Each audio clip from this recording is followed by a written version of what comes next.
Приветствую вас, дорогие друзья! Сегодняшний выпуск будет посвящен настоящим городским трансформерам.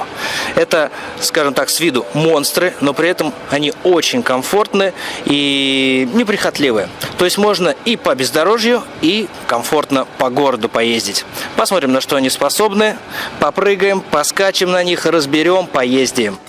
Погнали!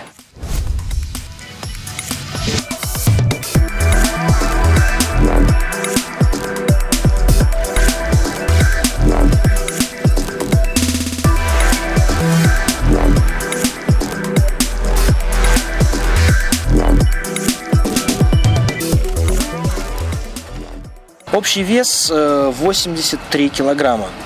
Трехколесная версия, она чуть легче, там на 5-6 килограмм. Для сравнения, тот же Духан весит 100, а то и там 110, в зависимости от того, сколько всего вы на него хотите навешать. Гофров, кейсов и так далее.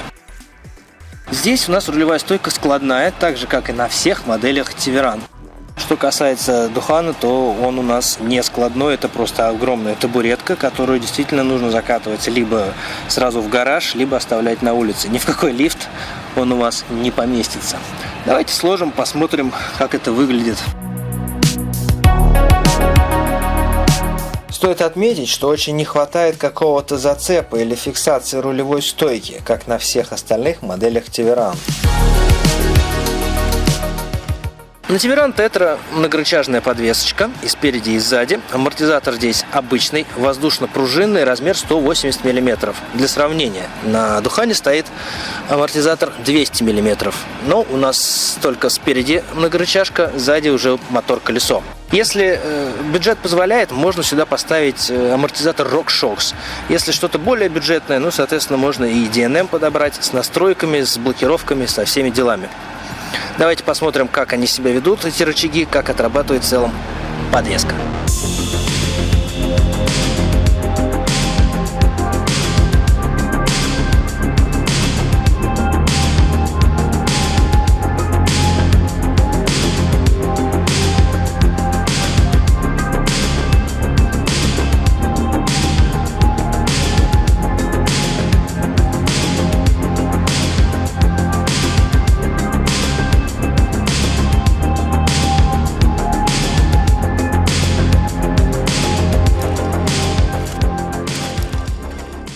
Итак, что касается батарей.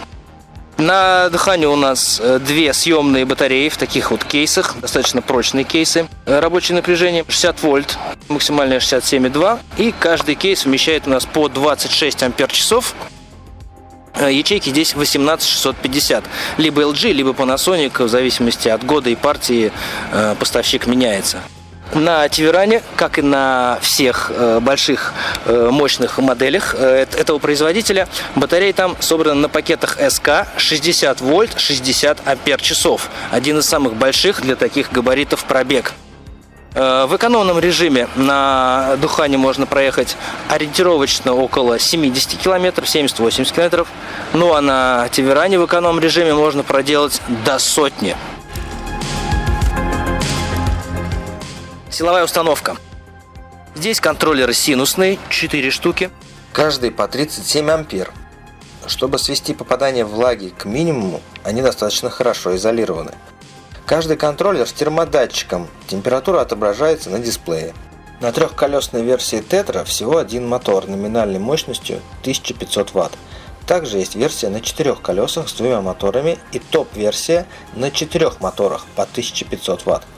Пиковое значение каждого мотора около 2,5 кВт.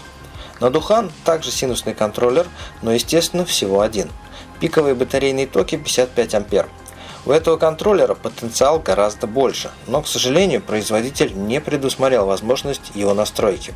Фирменный мотор-колесо Bosch больше похоже на маркетинговый ход, так как это обычный Куаньшунь. Номинальная мощность 1500 Вт, а пиковая около 3600 Вт. Но так как контроллер заглушен, то реальное пиковое значение около 3 кВт.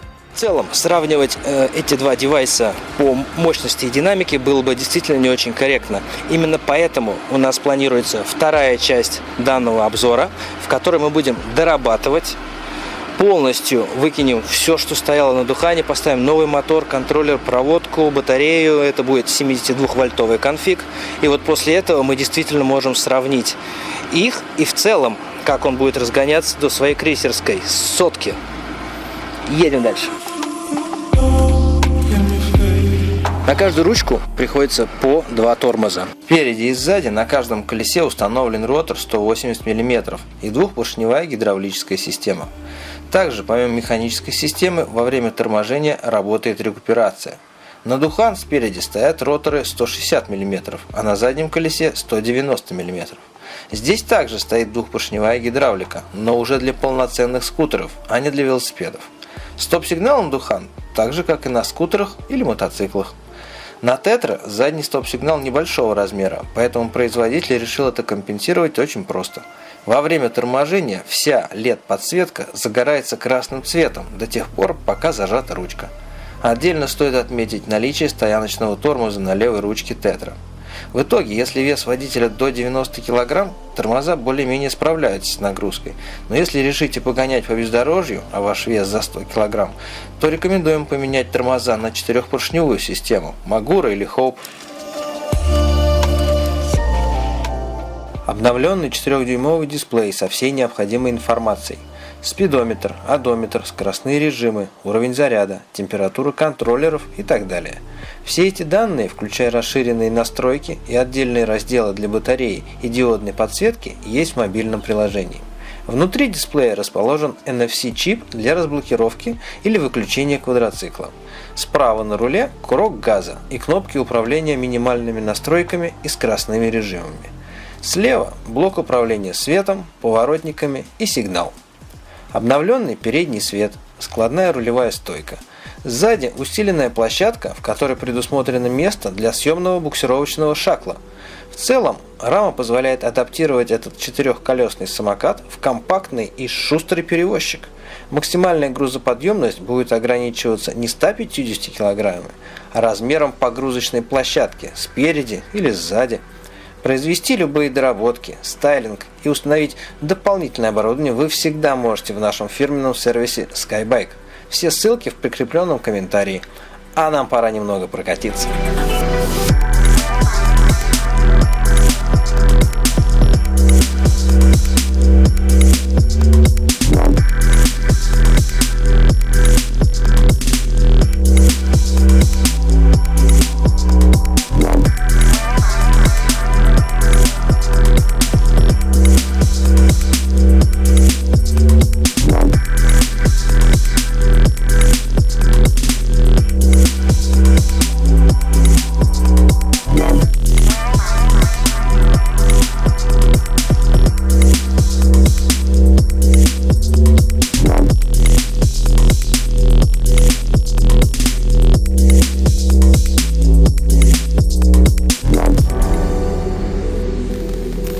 Ну что ж, дорогие друзья, в заключение хотелось бы услышать ваше мнение. Напишите в комментариях, как вы считаете, это 4-колесный самокат или компактный квадроцикл? Возможно, у этого вида скутеров есть какое-то официальное название. С какими девайсами вы хотели бы его сравнить? Чтобы не пропустить вторую часть Духан, подписывайтесь и залетайте к нам в ВК и Telegram. Ждем жирную дискуссию, пальцы вверх и до новых встреч. Пока!